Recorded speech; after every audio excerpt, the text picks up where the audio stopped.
बाबांच्या दर्शनाला आलेलो नाही। बहुतेक वेळा साईबाबांचं दर्शन घ्यायला येतो। याही वेळेस दर्शन घेतलं आणि माझ्या मतदारसंघातील जनतेला सुखी ठेव अशा प्रकारची प्रार्थना या ठिकाणी केली।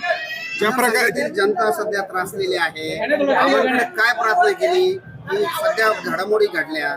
बाबांकडे एकच प्रार्थना केली मतदारसंघाच्या बाबतीत की माननीय मुख्यमंत्र्यांनी आम्हाला आष्टीला पाणी दिलंय, पाटोदा आणि शिरूरला लवकरात लवकर पाणी द्यावं आणि आमचा मतदारसंघ सुजलाम सुफलाम व्हावा अशा प्रकारची मागणी मतदारसंघापुरती केलेली आहे।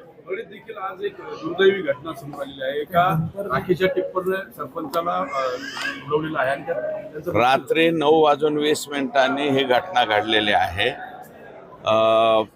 हे राखेचा टिप्पर म्हणजे हे जे बोगस आणि अवैध राखेची जी लूट परळीमध्ये चालू आहे त्याचा करिश्मा बघा।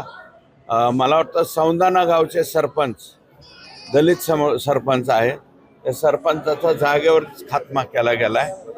म्हणजे तो घातपात आहे का ॲक्सिडेंट आहे अजून त्याचा शोध लागायचा आहे।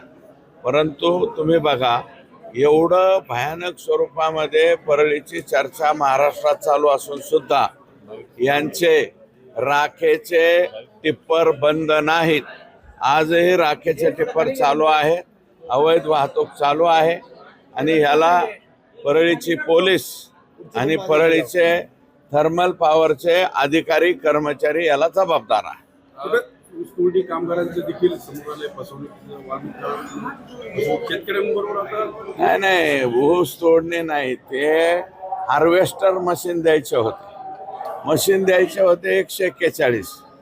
यांनी पैसे जमा केले 2000 5000 41 लोकांकडून 8-8 लाखांनी आणि मशीन किती द्यायचे 141। पैसे किती 5141 लोकांकडनं पैसे घेतले। आत्ताच पहिला गुन्हा मला वाटतं पंढरपूर तालुक्यामध्ये गुन्हा दाखल झालेला आहे आणि असेच गुन्हे आता कोल्हापूरमध्ये दाखल होतील। अशाच प्रकारचे गुन्हे आता पुण्यात दाखल होतील, बीडमध्ये कदाचित होईल। हे अनेक लोकांकडून 8-8 लाख रुपये घेतलेत आणि घेतले त्याला पुराव्याची गरजच नाही। काल मला वाटतं त्यांनी मीडिया पुढे सुद्धा ते पुरावे दिलेले आहेत आणि बऱ्याचशा लोकांना परत पैसे मागायला आले म्हणून बीडमधल्या एका हॉटेलवरती दम देऊन काही ठिकाणी बाजूला नेऊन मारहाण करून हे लोक परत पाठवलेले आहेत। आका आणि आका याच्यामध्ये दोन्हीही सहभागी आहेत आणि हा करोडो रुपयांचा घोटाळा या ठिकाणी महाराष्ट्राच्या जनतेच्या पुढे आलेला आहे। 15 दिवसात बाहेर येतील, मोठे मासे बाहेर आहेत असं संजय राऊत म्हणाले आणि इतर आरोपींना मोक्का लावलाय मात्र मोठे प्रोटेक्ट केलं जाते। अजिबात नाही, अजून त्यांना इकडच्या गुन्ह्यामध्ये ट्रान्सफर केलेलं नाही। विष्णू चाटेला काल मला वाटतं ट्रान्सफर केलेलं आहे आणि त्या 7ही जणांवर मोका लागलाय।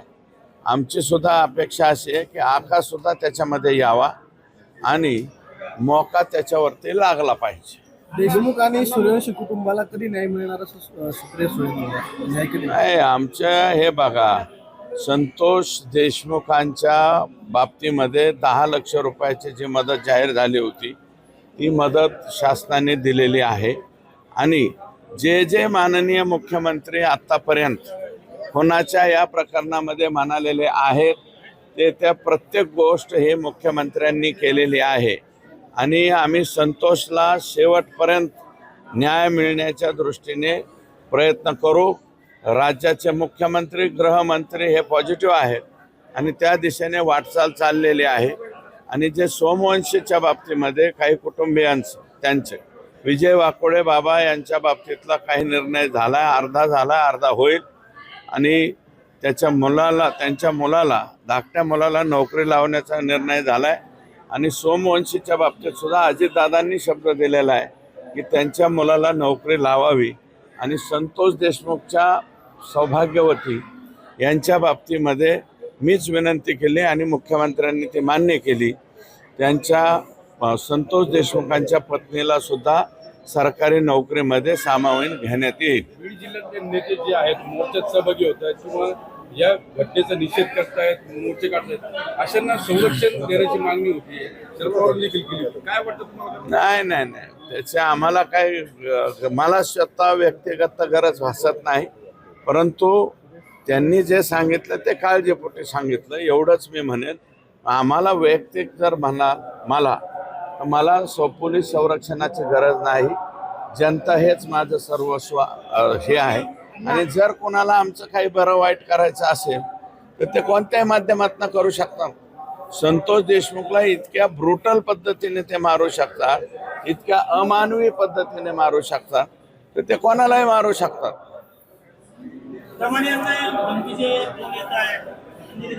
त्यांना नवीन आहे, ते आम्हाला जुनं आहे.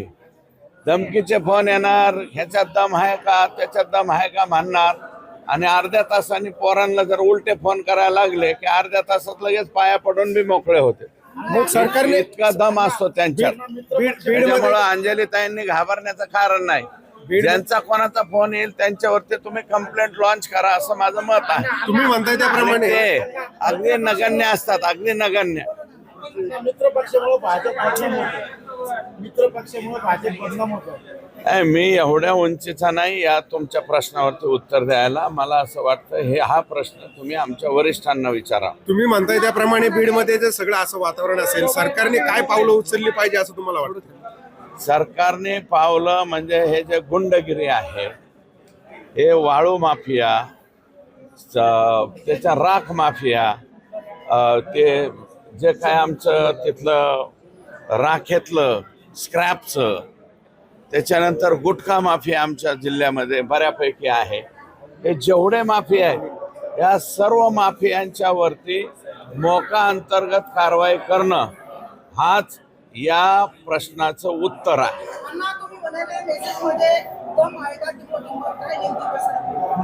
त्याच्यावरती काल बोललो ना, आणि जे दम आहे का म्हणले ना, त्याला मी म्हणलं ना अर्ध्या तासात आमच्या पोरांनी फोन केल्यावर अर्ध्या तासात पाया पडला, एवढा त्याच्यात दम होता.